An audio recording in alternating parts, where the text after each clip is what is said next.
Hello, fellow Gites, and welcome to this episode of the Gite podcast that I'm going to be talking to Tracy, who, together with her husband David, has a Gite, La Maison Montignac, and they have had it for 21 years. So we will talk about all the changes that have happened in the kind of Gite world in the past 21 years, and how it has led them to organically kind of create an agency, quite a niche boutique agency representing other Gites, and how this is now actually really interesting in the world of the big platforms that are dominating everything. That boutique agency is of great interest to Gite owners. We also talk about wow factors of Gites and the challenge that was COVID. So I hope you enjoy it. Welcome to the Gite podcast. Brought to you by Gîte Guru. Tracy, it's really nice to have you on. Hi, Rupert. Thank you so much for inviting me. Now, we're slightly similar to you in that both you and your husband and Frank and I have bought a Gite that has then led on to us doing quite a bit more. So tell us a little bit about your Gite first. When did you buy it? We bought the Gite in March 2005, so it's just coming up for 21 years, which is incredible. It's gone by in an absolute flash. I can't believe it. I think you're the longest running Gite that we've had on the podcast so far. Are we? So congratulations, 21 years. I feel like we years. should have a party next year to celebrate 21 years. So Quite maybe right too. watch out for an invite.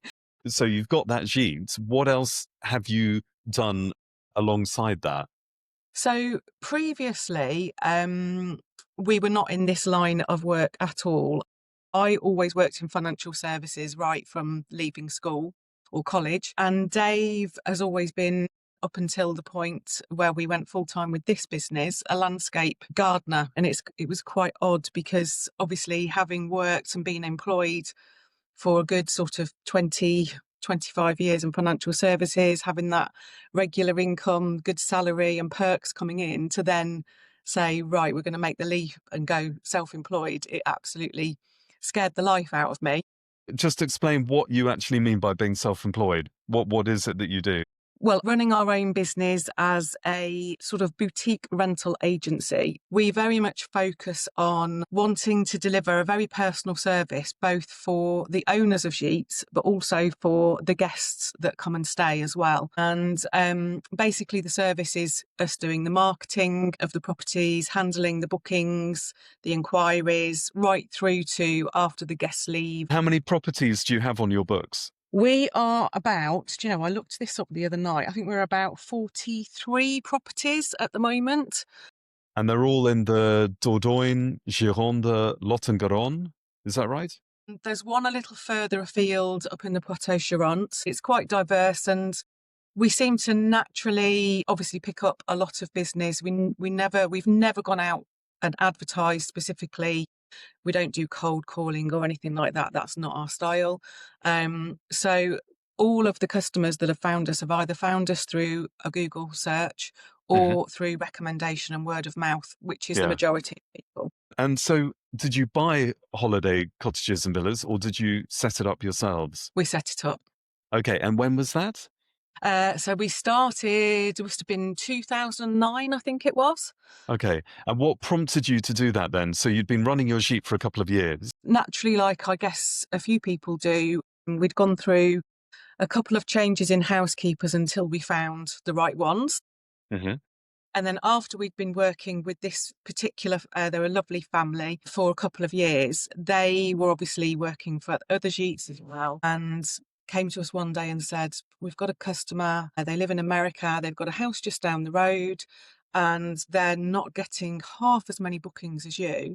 And they've asked whether we would be interested in advertising their place for them. So we sort of looked at each other and went, okay, why not? If we're doing one, two's possible. And then went and did a load of photography, which Dave has taught himself to do. In our first year of working with them, we doubled their turnover and they were absolutely delighted and they're still customers of ours now. Wow. And then literally from that, the following year, the same housekeeper recommended us to a Norwegian family who had 2 properties. And so we took them on. And then we went from 2 to 4 and then 4 to 8. And we just kept literally doubling in size every year. And so taking you back to 2005, what was it that made you to want to buy a place in France? Well, actually, we started looking in Spain. It's really strange because I did Spanish at school, so my Spanish was not too bad back then. But when we were looking in Spain, we didn't really find anywhere that we could see ourselves living in, because we really like the seasons and we really like green rolling countryside. And I'd always, as a child, we'd holidayed in France quite a lot. So we literally decided one day, we flew into Bordeaux and we did various pit stops, visiting different towns to see how we felt about them. And we were just drawn back to this region for some reason. And we actually went to view one of the neighbouring properties, but unfortunately that wasn't quite right. And then the estate agent said to us, "I think I know what you want." We expected to drive off somewhere else, and actually we walked across the lane, through a gate, into the garden, and just stood there. And without even coming in the house, we knew this was the place for us. And what were you actually looking for then? Were you looking for a home, or was it a second home? Initially, we were looking for a home. The initial plan was to open as a chambre d'hôte. We really liked the idea of that, and this house would have worked absolutely perfectly for that.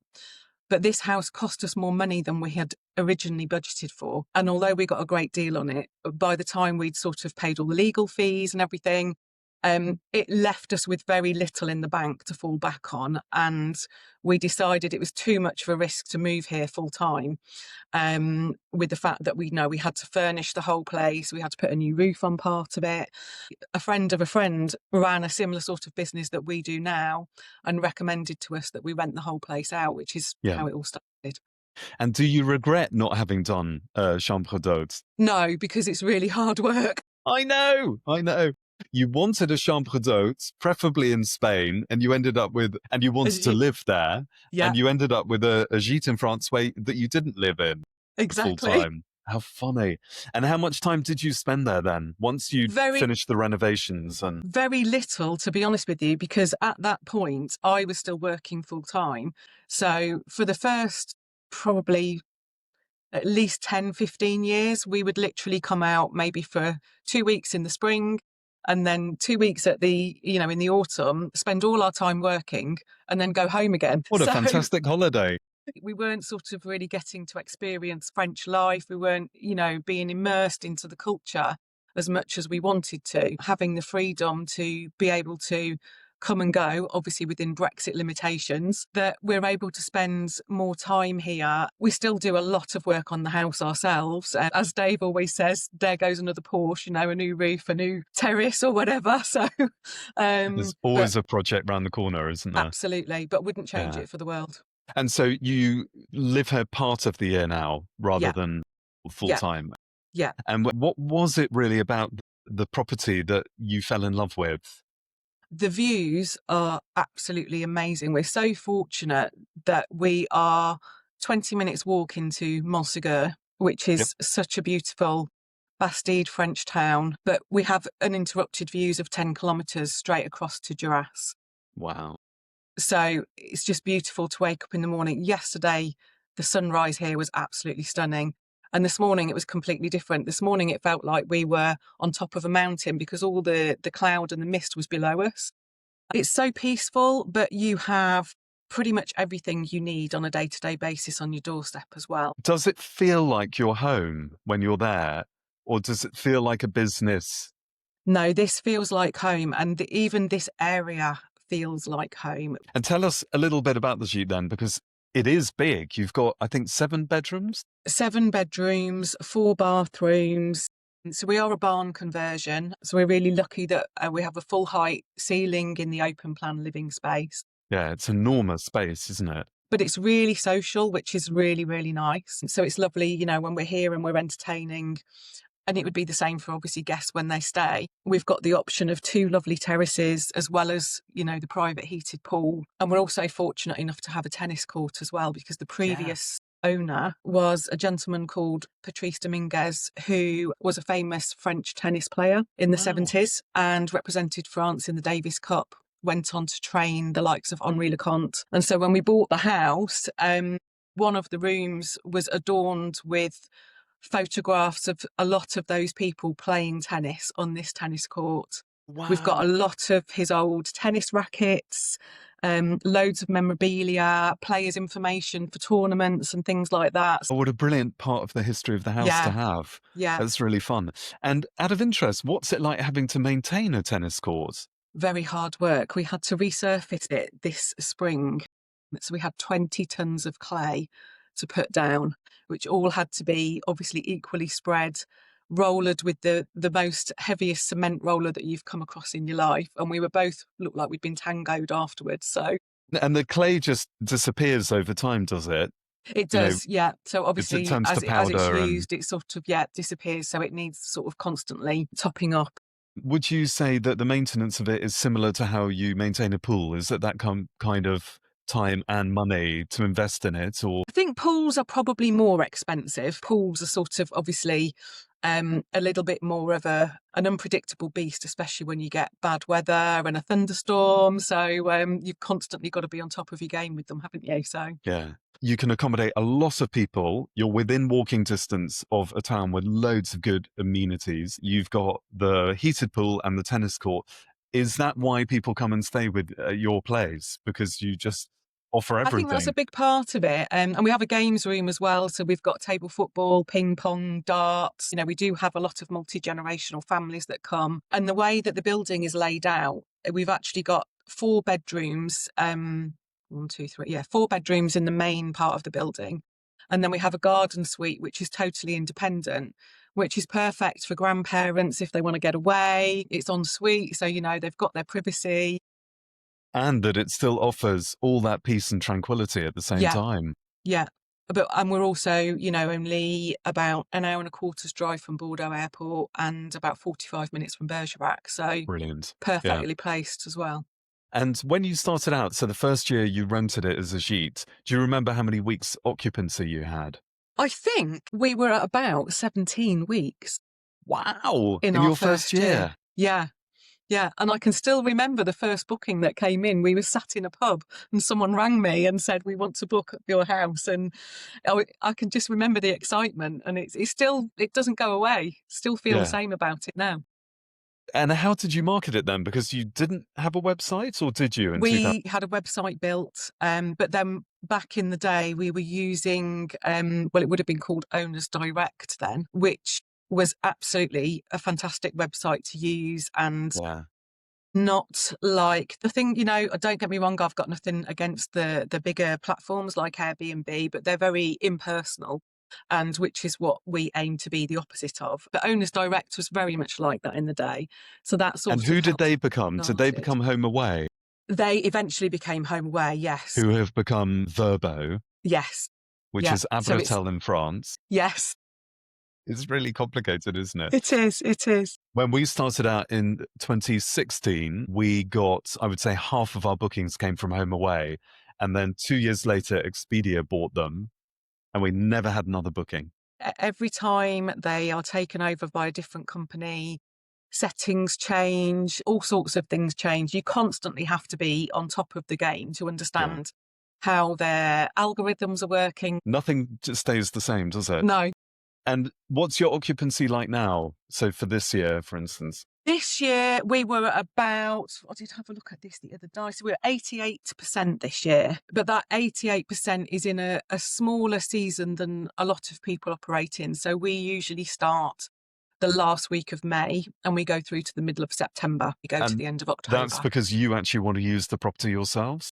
Well, not only that, but it's not really a winter house because of the size of the house and how difficult it is to heat. We would never want guests to be uncomfortable. So we'd rather use that time to do the work on the property and constantly wanting to improve it as well to make it as nice as it can be. That 88% of the end of May to the middle of September, that is enough to cover all of your costs Yes. of running the Gîte. It- And what are your main costs? Because you're not there to do changeovers. That is the biggest part, really. The changeovers and the linen laundry. Obviously, because 14 people, it's a huge amount of linen to launder Yeah. every week. And towels. and towels and, pool towels and bath mats and shower curtains and things like that. So that would be where the majority of the costs go. And do you know a kind of ballpark figure of how much you spend on cleaning and laundry? I would probably say about 10,000. If that's your biggest kind of running cost, Yeah. Yeah. that's not bad at all. Obviously, electricity is probably the next biggest thing.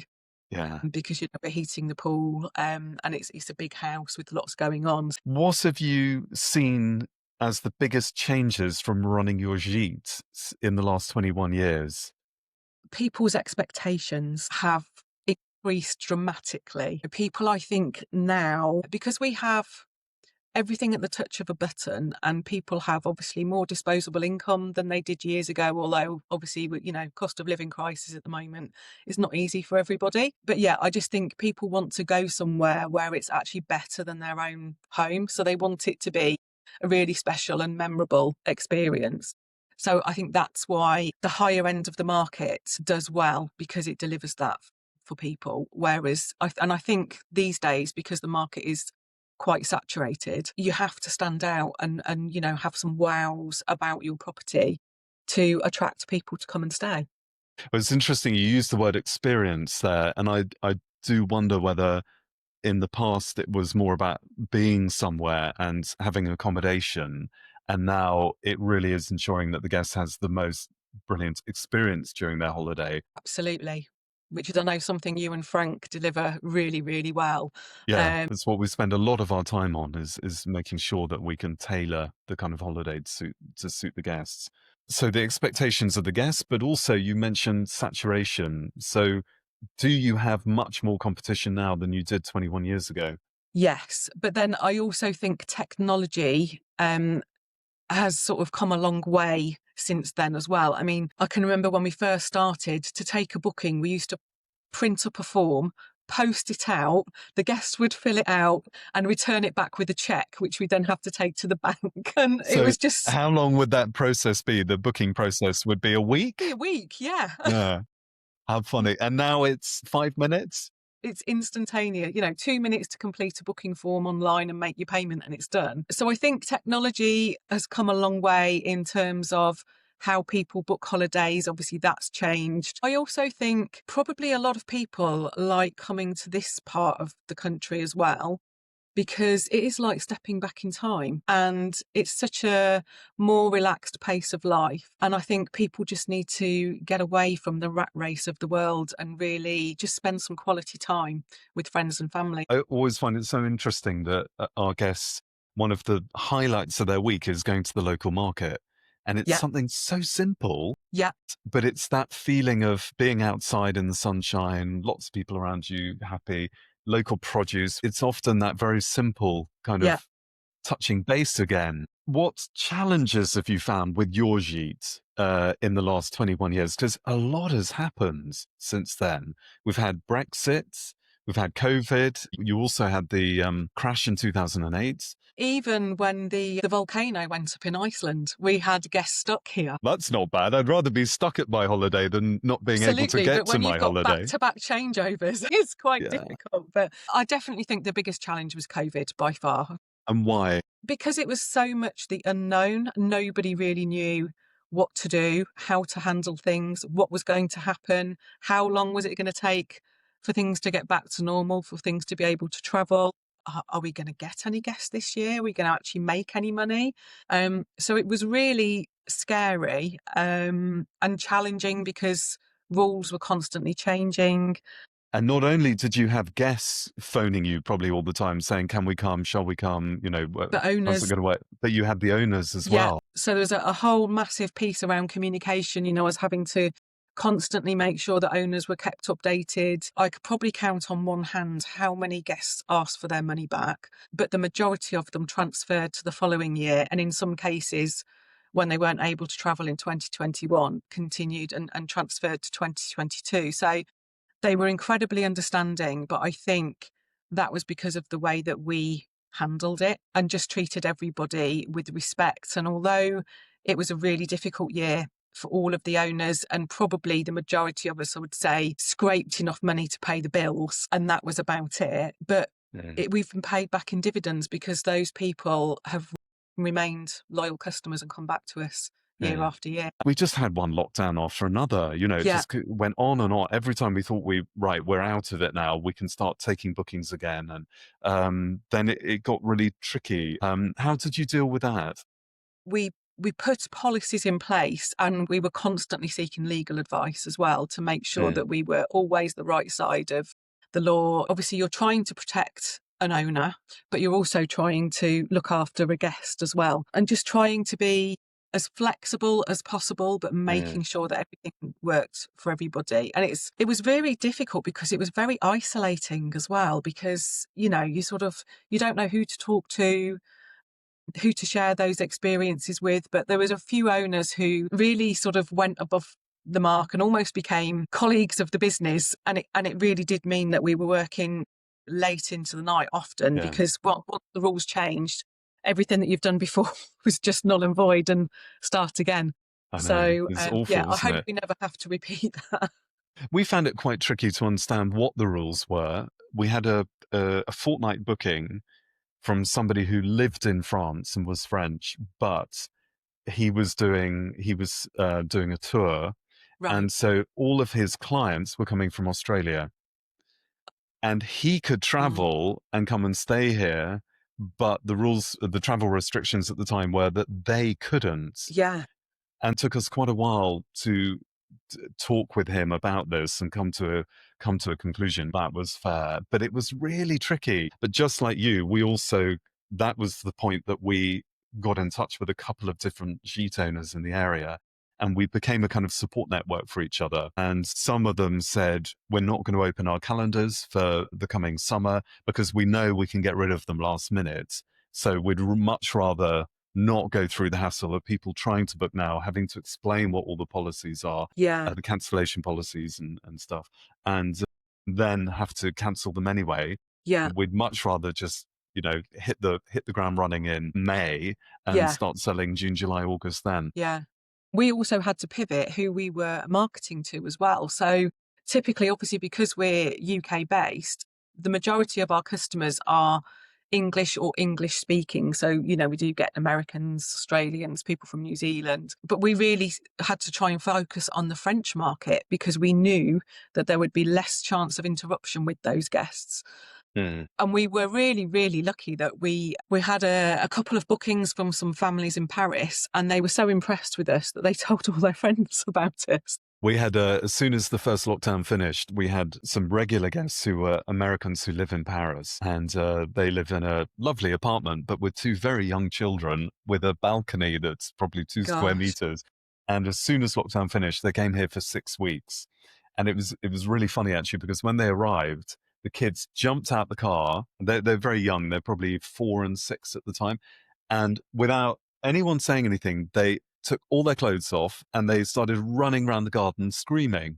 And it was obviously just this sense of freedom. They could Freedom, finally just be themselves and run about and be kids again. And Absolutely. they go to an international school in Paris, and exactly the same thing happened as with you. They then started telling all the other parents at this international school about us, and we got quite a few bookings that summer from Brilliant. them. And so tell us a bit more about your agency. So you've got a wide range of properties, as in how many people they can accommodate? Or We try to have a selection that, covers a wide spectrum of guests. There's some beautiful 1-bedroom luxury lodges which are absolutely stunning, right through to, well, our house is, I think, one of the biggest. There's another one which is of a very similar size, which is close by. And we try to span the price range as well, so that there's something for everybody to try and suit most budgets as well. So, we've got a really nice mix. And what does a property have to have for you to take them on? Because you visit all the properties, you inspect them. We visit them all ourselves, which is why I think so many of our customers trust us. We're checking the verification of the identity of the owners. We're checking that the property exists, the standard of the property, and sort of our ethos is it has to have some wow factor, and it has to be of a standard that we like to go to nice places when we go on holiday. And if we don't want to stay there ourselves, then it doesn't go on the website. But it isn't just about the property as well. It's also about the owners and the team of people who look after the house, because if those people don't want to deliver that great experience that we want our guests to have, then that doesn't work for us either.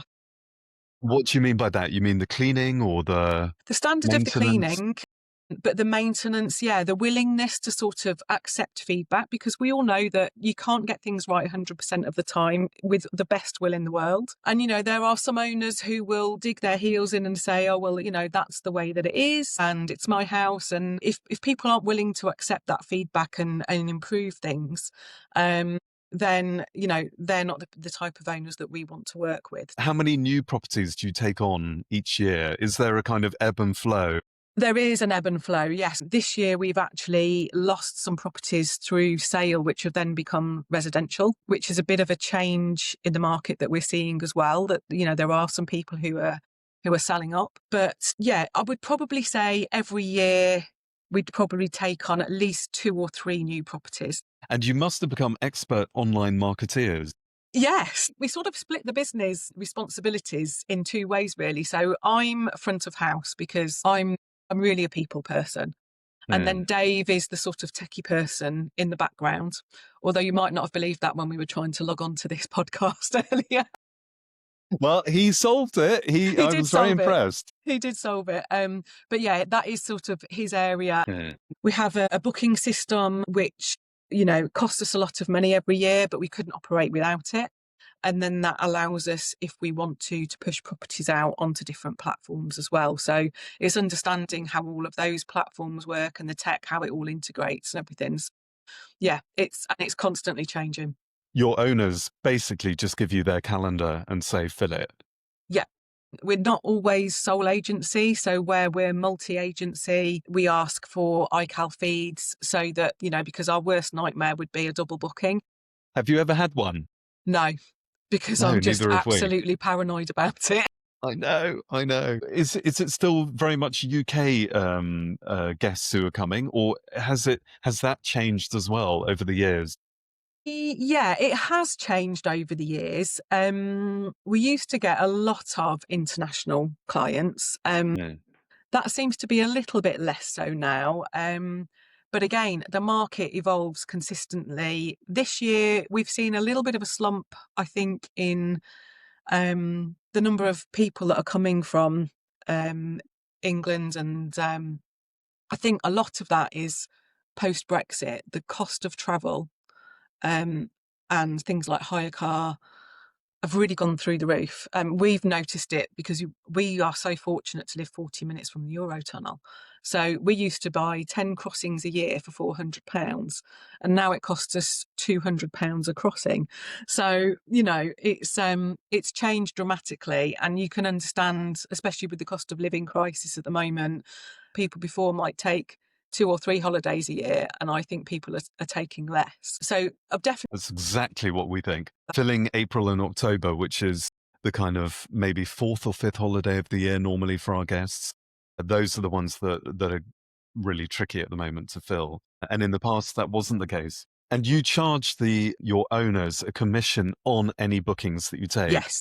But Yeah, are there so also other fees that they have to pay you for the photography or? no, that's all included as part of the service. So we Wow. don't take any fees up front. And what are the highs and lows of running the agency? I would imagine the low is that your phone continually goes in July and August with people saying there's a leak or I've lost my child or... Actually, not so much from that perspective, because all of the properties have house managers who are obviously local people on the ground, because when we're based in the UK and we're 600 miles away, we can't solve those problems. So we don't get involved as much with the sort of day-to-day once the guests are there, although Okay. we're always on hand if necessary. I suppose it's difficult in the sense that I can never really have a proper holiday because I always have to be contactable, always have to be able to check my emails and respond to things quickly. But the balance and the flip side of that is that we have a beautiful business and a really nice lifestyle. And we're so fortunate because, we're not a slave to the 9 to 5 and the rat race like a lot of people are. I did my years of commuting to London, and I wouldn't go back to that for love or money. We're going off to Peru in a couple of months, and we're doing a 5-day trek through the middle of nowhere, and we're only allowed to take 8 kilograms of stuff with us, of clothes and stuff. So I can't take my laptop. Of course. And they do have Wi-Fi at the camps that we're going to be staying at along the way. So I'm just going to have to use my phone. I do start thinking, oh, what happens if bookings start coming in or I miss an inquiry? It is, it's slightly funny. And what about the highs of running the agency? Because, for instance, you've become a bit of a TV star, haven't you? Well, not me personally. I thought you had been on it. I didn't have to go on the programme, thankfully, which is but not you were really there for my the thing. filming. I was there for the filming, yes. So, yeah, we were fortunate enough to have been contacted by a production company for Channel 5 who were airing a show, I think it was 3 years ago now. So the star presenter was Amanda Lamb. And so, you know, we were lucky enough to get 3 properties featured on that programme, which was amazing. And we've also been really lucky to work with a magazine called France Magazine. And so the editor then, she's not with them anymore, has done sort of 2 or 3 features of different properties in that magazine as well. So we've... And has that helped? Yes, it has helped. The fact that you can say that that property was selected for a TV programme is kudos in itself. The highs for me are also the people that we've met along the journey, both guests and owners, which we've actually forged some really lovely friendships throughout the years, and even some guests who have stayed in different properties and we've been in the region when they've stayed and they're, oh, let's meet up for a drink, and then a friendship's been forged, and we've even been and stayed with guests back in the UK. And you must feel the same, because your place is beautiful, and you're more hands-on because you get to meet your guests. So that must be just lovely for you as well. Yeah, 99% of the time it's lovely. But what you were saying before about not having to commute and that our time is our own again, I really felt that when we moved here was suddenly, you know, we could have lunch whenever we wanted to have lunch. It wasn't a set thing in the office at 12:30 or and claiming that back in your life was just fantastic. So what is your advice for people who haven't yet started out owning Gîtes? Coming back to the point you made about it being quite saturated now, do you think it's still a good idea to buy a property in France and run it as a Gîte? I think it depends on what the person is looking to get out of it, their budget and what they're going to buy, how much of a wow factor that property is going to have. If it's something really special then and unique, then of course there's still that gap in the market for that, and you will really stand out and it will be something that people want to go and experience. If it's something that's very sort of middle of the road and doesn't really have any outstanding features, I would seriously question whether that would be the right move.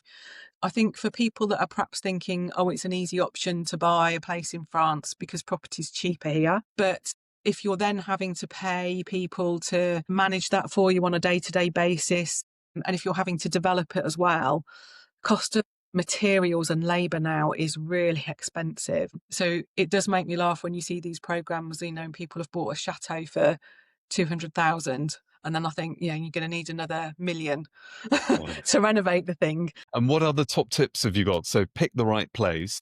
Pick the right place. I with think, a wow factor. Without sounding like Kirsty Allsop too much, location. Yeah.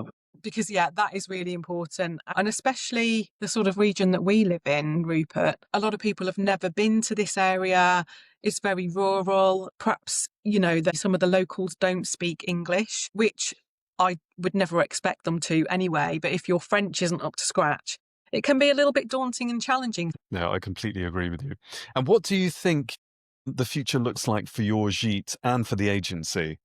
Are you going to carry on doing it for another 21 years? Not 21, I don't think, no. Hopefully I'll be retired and able to enjoy some of the finer things in life and maybe travel further afield, which, you know, we've done in the past and we still try to do, like you with your trip to Peru. But, you know, being able to go off for a month somewhere would be lovely.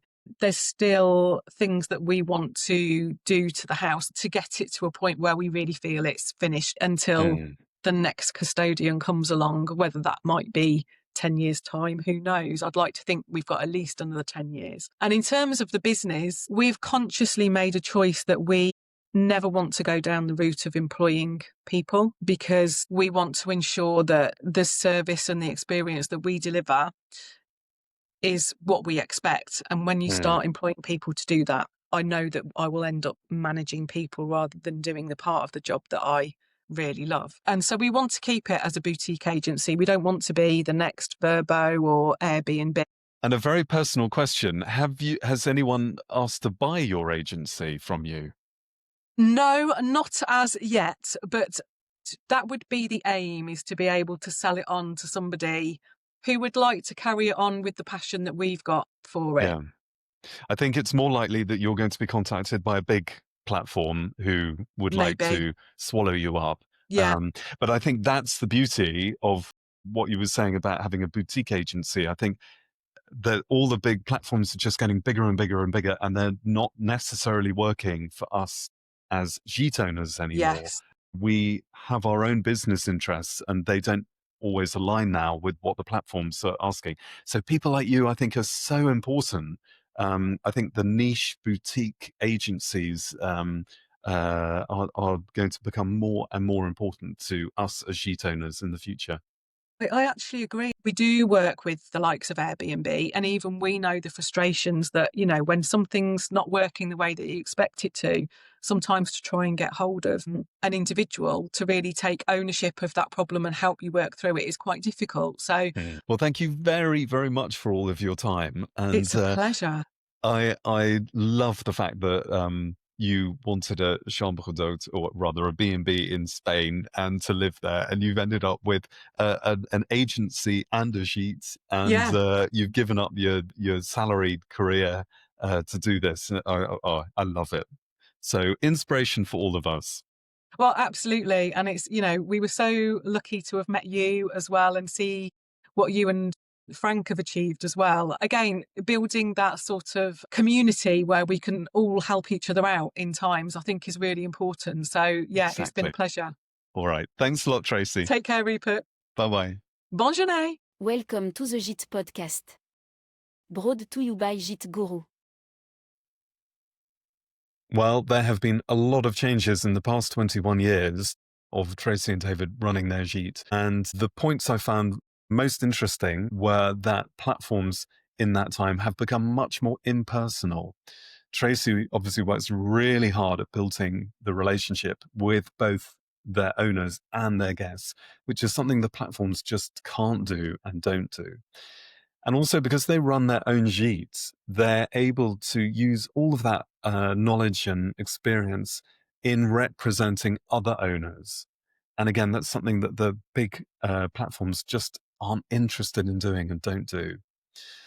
I thought it was very funny to hear about how the booking process used to be 21 years ago. I can hardly imagine how complicated it must have been without the technology that we have nowadays for instant booking and taking credit card payments and everything being so easy. Tracy also said that guest expectations have changed and that they're no longer just looking for an accommodation for somewhere to, put their head on a pillow at the end of the day.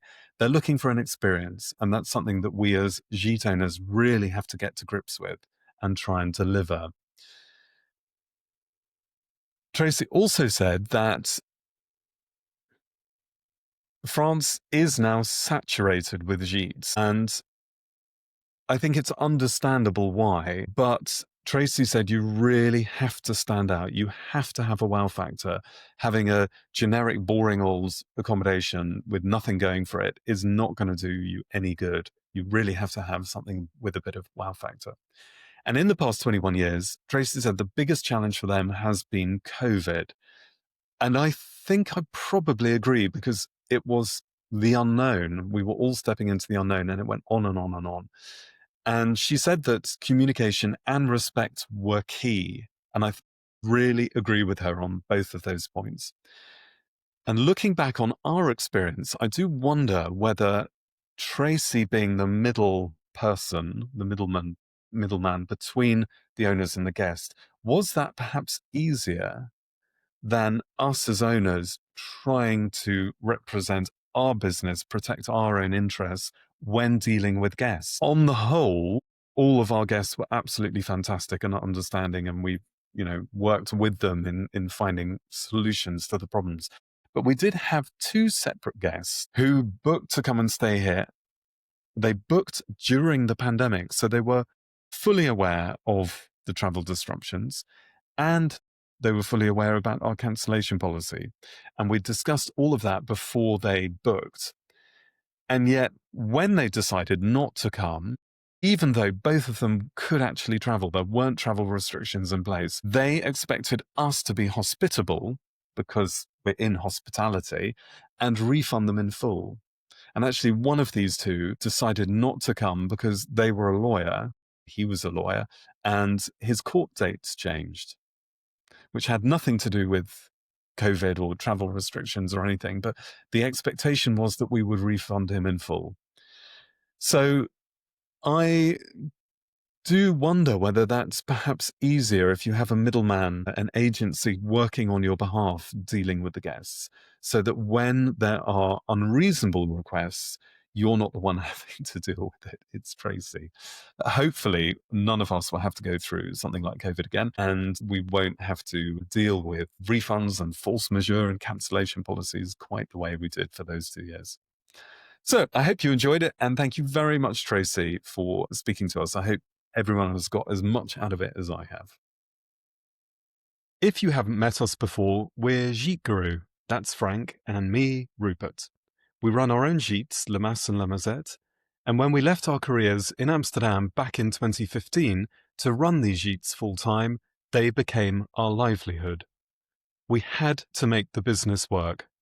It wasn't always smooth sailing, but through trial, error, and plenty of learning, we've built a 32-week season, 60% of which are returning guests.